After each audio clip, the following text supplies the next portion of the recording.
Hey, ¿cómo están?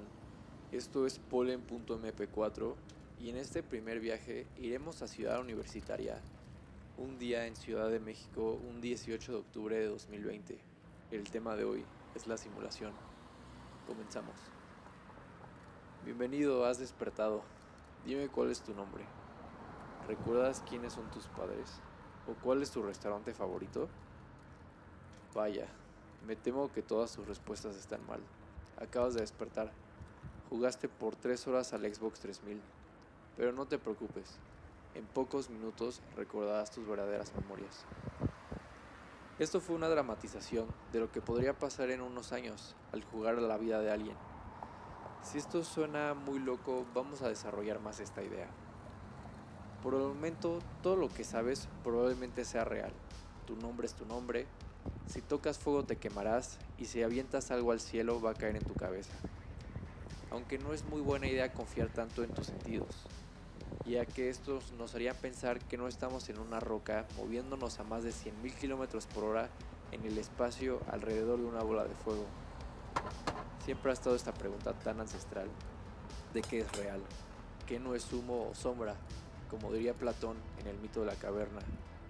Solo vemos las sombras, pero no sabemos qué hay afuera de la cueva. Sin meternos tanto en la metafísica, vamos a empezar hablando de los videojuegos. Yo siento que todo mundo hemos tenido esta experiencia de estar jugando a un juego o a un videojuego y estar tan inmersos en ella que perdemos la noción del tiempo y la realidad. Este fenómeno ha sucedido desde los primeros videojuegos que surgieron alrededor de los años 70, como Pong, que simulaba un juego de mesa de 2 dimensiones que movía una barra arriba y abajo.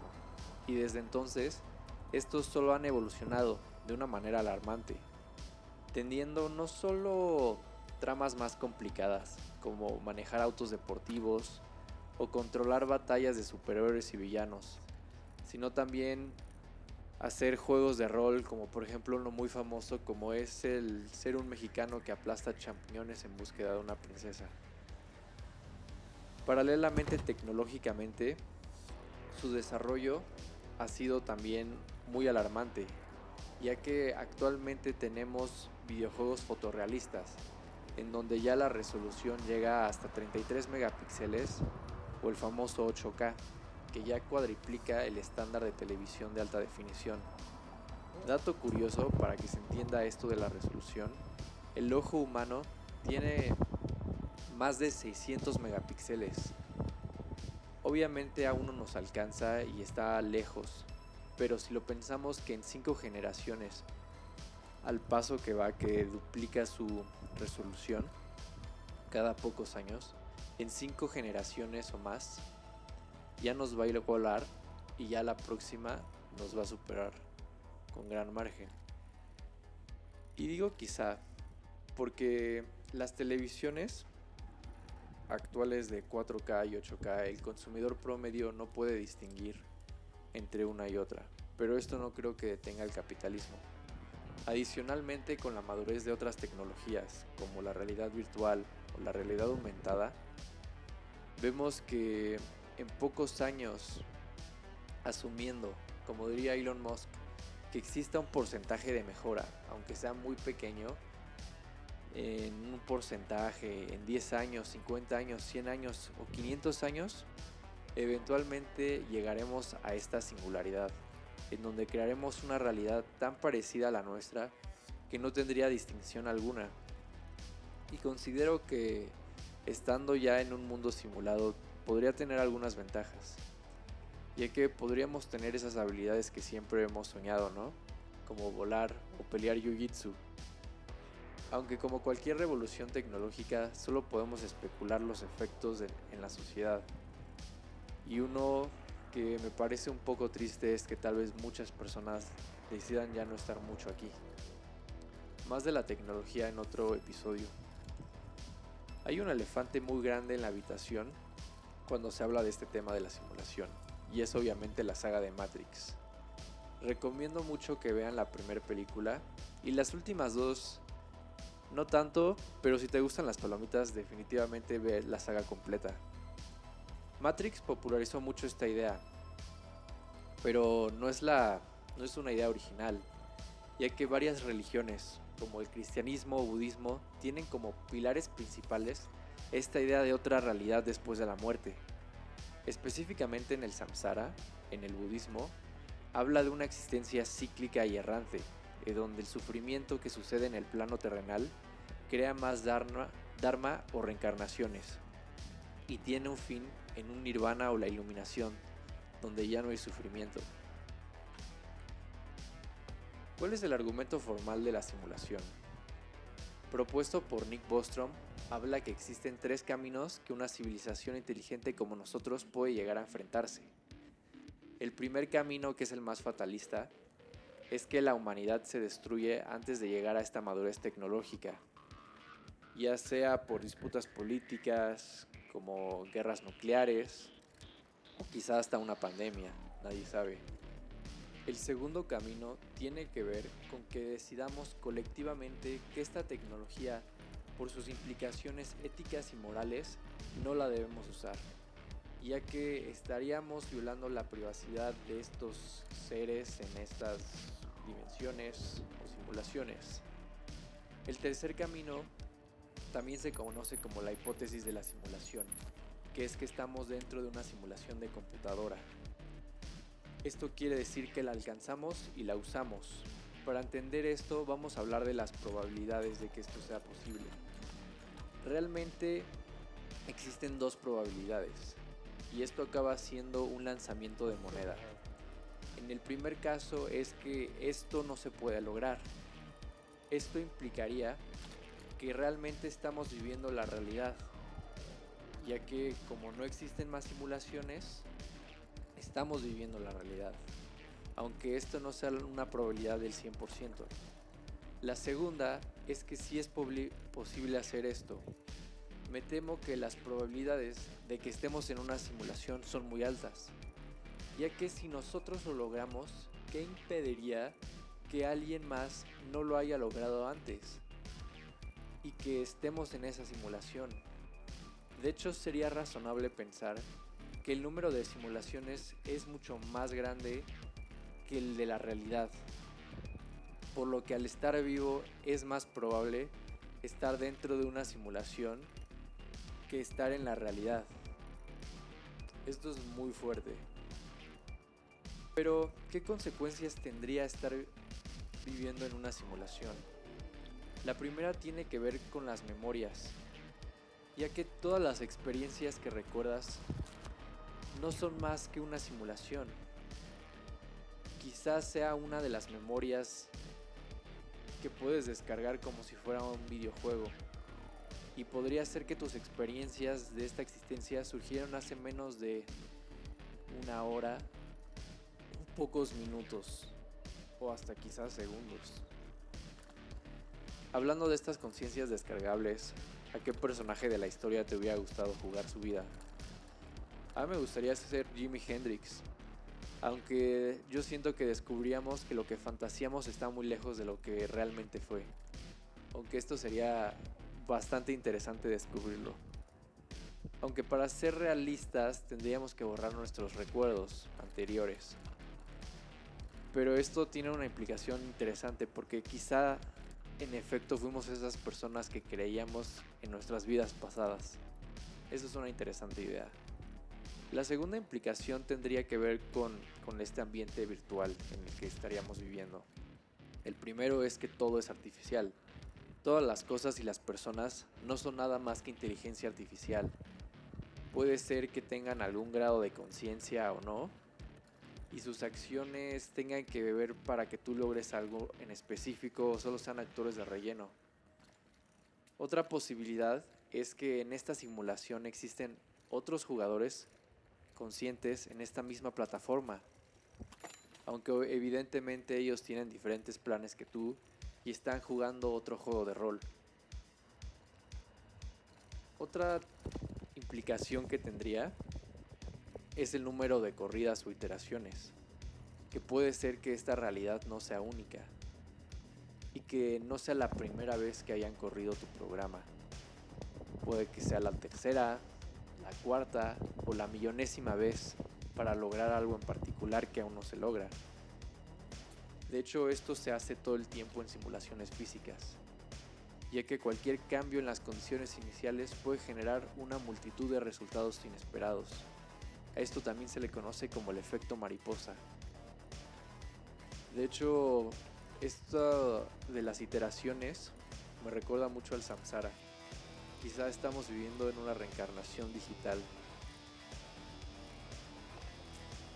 Por otro lado, hay muchas personas que también desmienten esta idea de la simulación.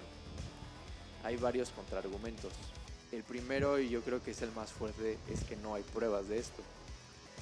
No podemos hacer un experimento para demostrar que estamos afuera o un portal en donde podamos salir de la simulación.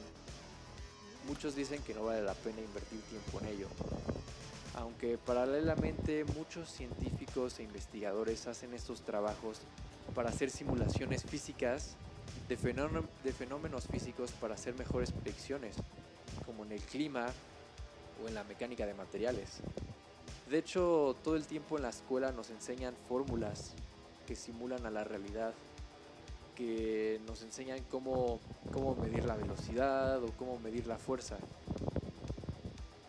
Y hay muchos científicos que constantemente están buscando esta teoría del todo, como imaginó Stephen Hawking, que todos los principios elementales, como la fuerza gravitacional, la electromagnética, la fuerza nuclear fuerte y débil, todas se pueden conjugar en una ecuación que lo demuestre todo.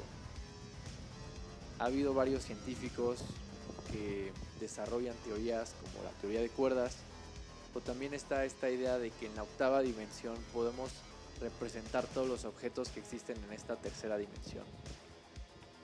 Otro contraargumento muy fuerte es la falta de capacidad computacional. Es imposible tener una computadora con la capacidad computacional para hacer una simulación de todo el universo. Es innumerable la cantidad de detalles que hay. Aunque en los videojuegos no se renderiza todo el juego, solo se renderiza lo que observa el jugador. Así que en una simulación, en realidad no se tiene que simular todo el juego todo el tiempo, solo la percepción del jugador en cada momento. Si fuera una simulación, probablemente trabajaría de esa manera eficiente. El otro contraargumento sería dónde están los errores en el sistema, ya que cualquier sistema debe tener errores.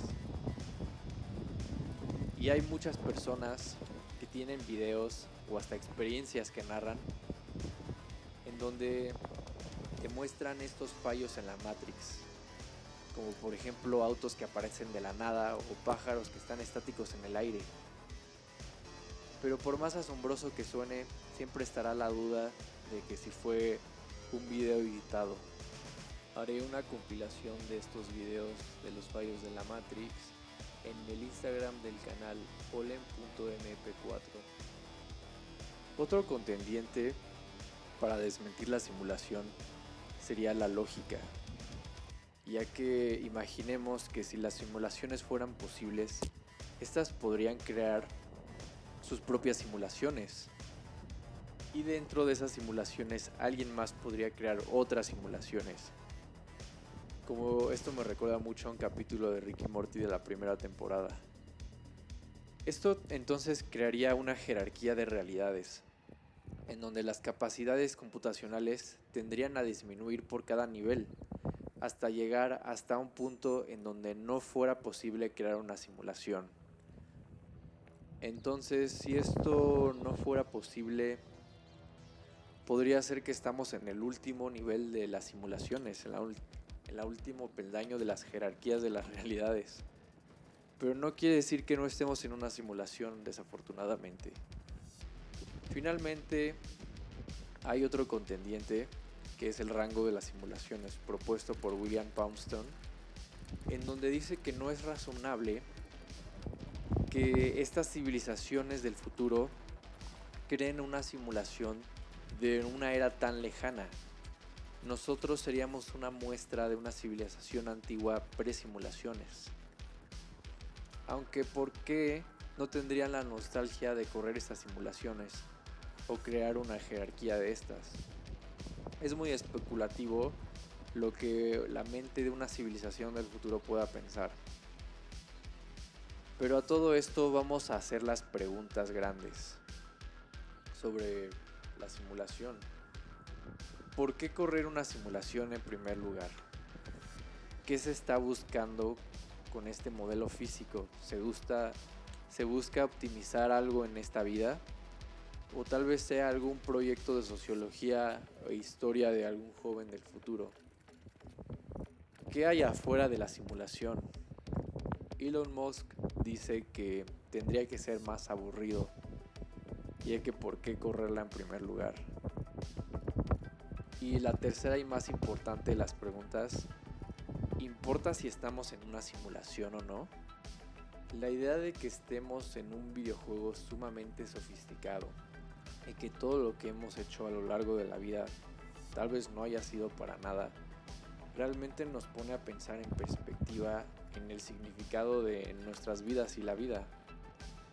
Y si la vida ya no tiene sentido, yo me pregunto si ya lo tenía antes.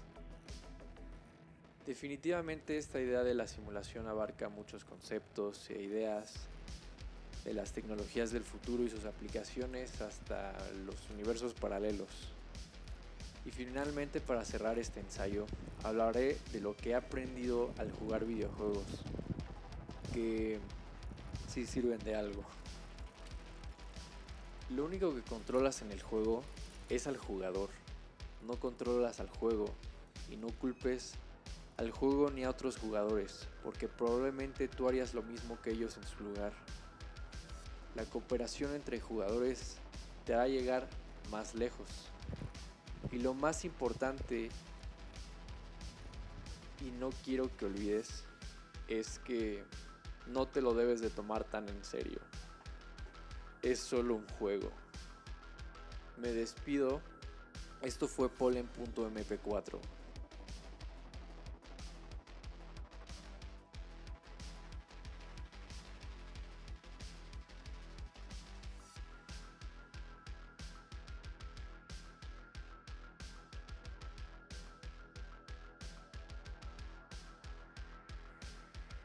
El viaje en bicicleta resultó ser un poco más largo que el ensayo en sí, así que por eso el audio está un poco más largo.